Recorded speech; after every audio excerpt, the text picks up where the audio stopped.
Hej, velkommen til. Jeg vil lige lave en intro til den her video. Jeg har været ude og skyde i dag. Jeg var et smut i Pamhule for at køre nogle våde, glatte rødder og noget vådt underlag, fordi at det er simpelthen en af de ting, jeg er mest utryg ved.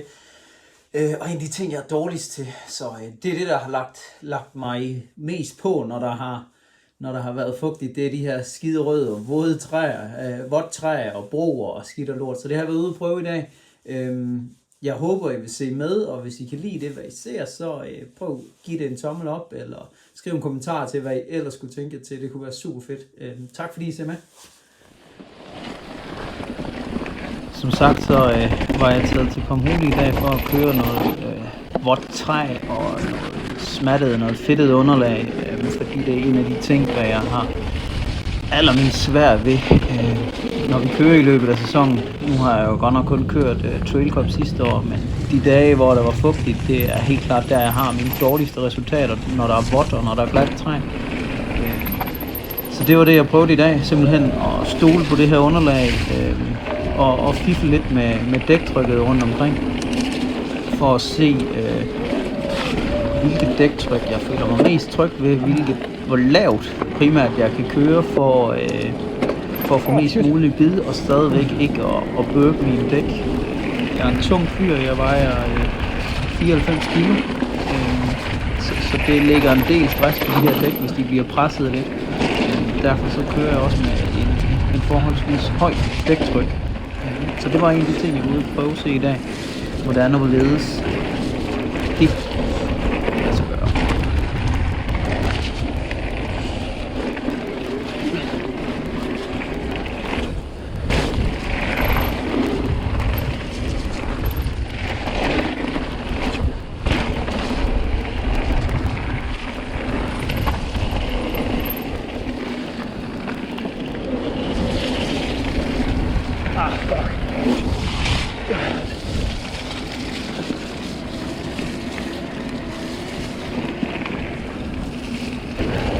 Det ligger mig faktisk også lidt på sinde at sige det her med, at det der med at køre på våde spor, det er sådan alt med forbehold. Jeg har valgt netop Pamhule, fordi jeg ved, at de har et godt fast underlag. Så det vil sige, at jeg smadrer ikke sporet. De steder, hvor sporet er opløst i toplaget, der kører jeg ganske stille og roligt. Jeg presser ikke cyklen ind i svinget de steder, hvor banen ikke kan tåle det, fordi af respekt for sporet simpelthen. Men ellers så var Pamhule et godt oplagt valg, fordi at der er faktisk forholdsvis godt drænet rundt omkring. Og der er stadigvæk de her fedtede spor,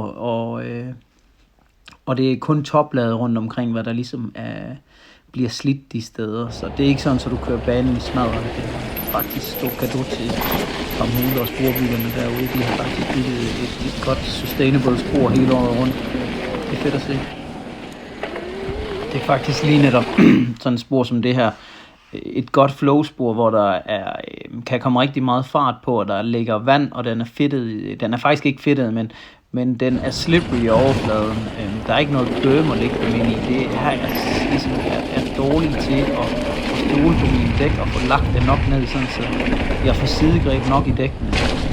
Det er det, jeg har kørt et par gange her i dag. Og faktisk det er sådan okay hen til sidst. Altså, det der med slow is smooth and smooth is fast, det skal man lige vende sig lidt til. Jeg skal i hvert fald. Det bliver bedre.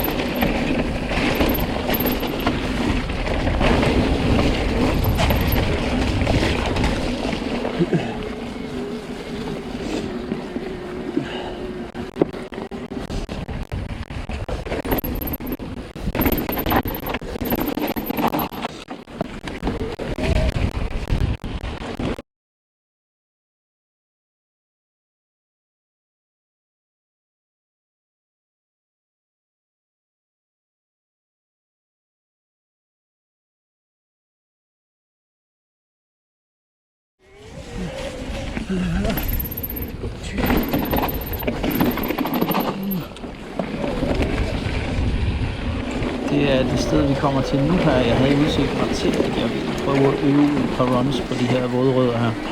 Primært fordi at det går meget ned, og det går op igen, og du skal både have traction, og du skal styre og dreje samtidig med forholdsvis god fart. Det er der problematikken ligger, og der kommer også sådan en lille irriterende bro her, som ikke er så sjov. Jeg hader vort tøj. Easy, easy.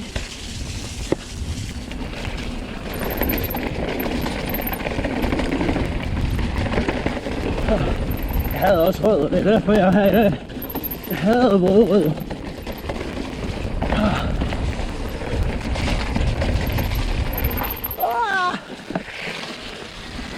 Jeg får at træne noget af alt det, hvad jeg hader.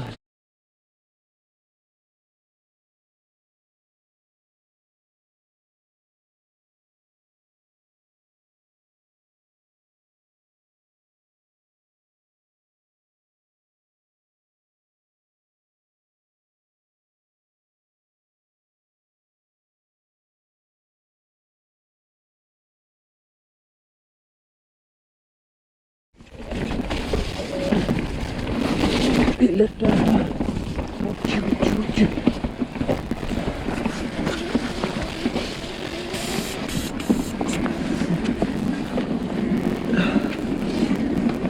Prøv lige det. Se om det her. Jeg synes den var lidt levende i bagenden. Jeg havde taget en del luft ud af forenden. Det synes jeg faktisk var fint. Det bliver fint. Der er sådan en tung styr.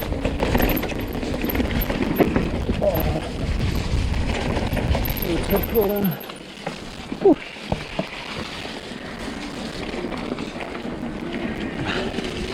Altså der blev den i hvert fald noget mere stabil i bagenden. Kunne jeg mærke. Altså, uanset hvad, så skal man også lige tænke på, at det er dit første kontaktpunkt mellem din cykel og dit dæk. Så det vil sige, at der ligger også rigtig meget affjedring i din dæk. Så forestil dig, at du rammer knaldhårdt, i stedet for at den giver lidt efter, inden den kommer op. Og det er din bag, dem hvor der ligesom skal tage det bagerste stød. Så har det faktisk rigtig meget at sige, at du har et forholdsvis godt lavt dæktryk til at kunne absorbere det første impact.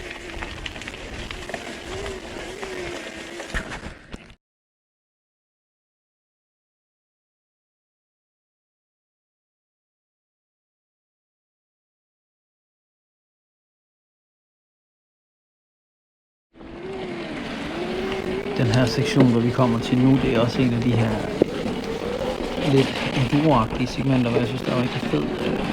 Lige efter det her climb her, hvor jeg også tog run nogle gange for at udstyre lidt til cyklen. Jeg prøvede blandt andet at trække min suspension lidt op. Den har 3 indstillinger, så jeg prøvede at køre den i og så i soft.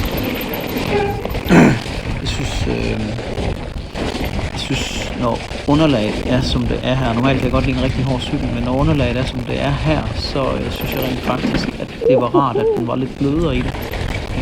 Så det er en af de ting, jeg har taget med mig, at når jeg regner rigtig meget, så kan jeg faktisk godt lide at have et forholdsvis blødt setup, lavt dæktryk og en blød affjedring. Det synes jeg faktisk fungerede rimelig godt.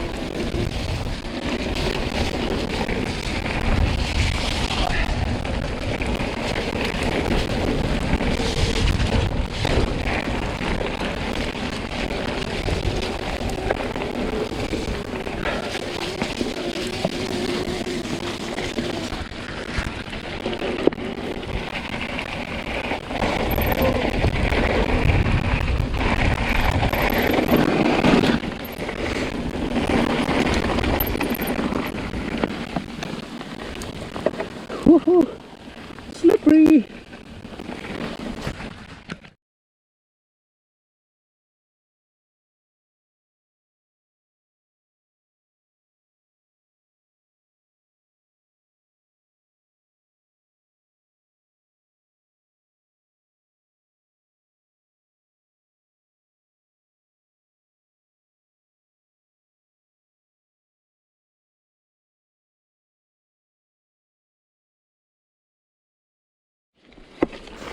Her kan vi så ind i Så noget af det, der er lidt lidt her mere tæt i tight noget og lidt mere ja. teknisk. Der var mega godt vejr, da jeg kørte hjemmefra. Jeg var rimelig optimistisk. Nej, Det gik det super var godt sidst, godt. det var herinde og køre, men der var faktisk Men, også godt det er tørt. også. Det var på en anden måde. Men det var ikke lige så fedt. Det er lidt hårdt på det ene.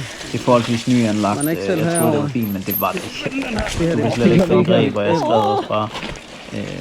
Det blev en hurtig tur der igennem, og Det er bare... prøvede lige at redde noget af den. Det stopper Og så blev der ikke kørt mere på de sektioner, fordi det er simpelthen for hårdt ved banen. Det kunne jeg heller ikke få se her. Jeg var faktisk ikke langt fra at ryge jorden. Jeg fik strukket mig igennem her, og fik kørt den enkelt gang, og så var det godt.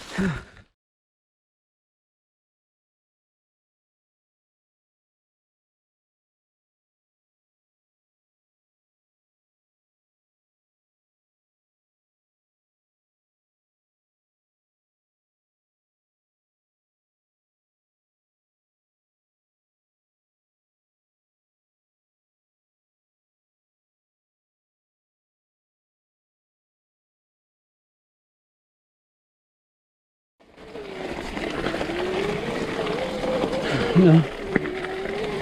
Jeg har lidt respekt for det herinde.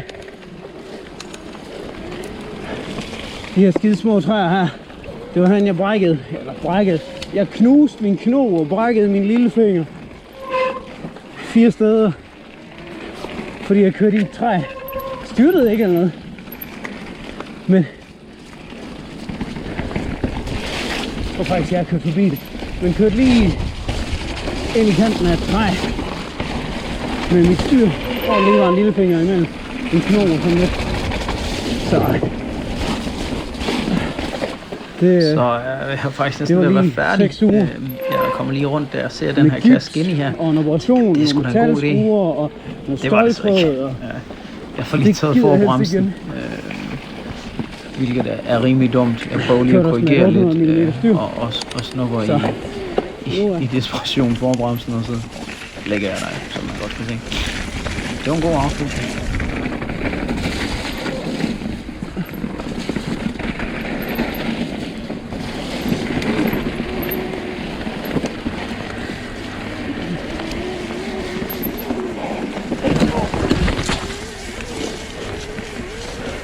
rookie mistake.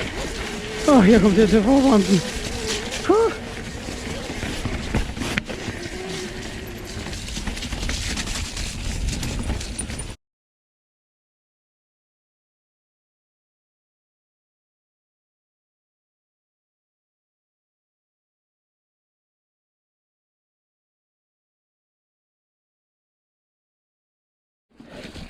Det, som jeg var inde på før med affjedring, hvor hårdt det er, og hvor meget fart du kan holde over de her skide rødder.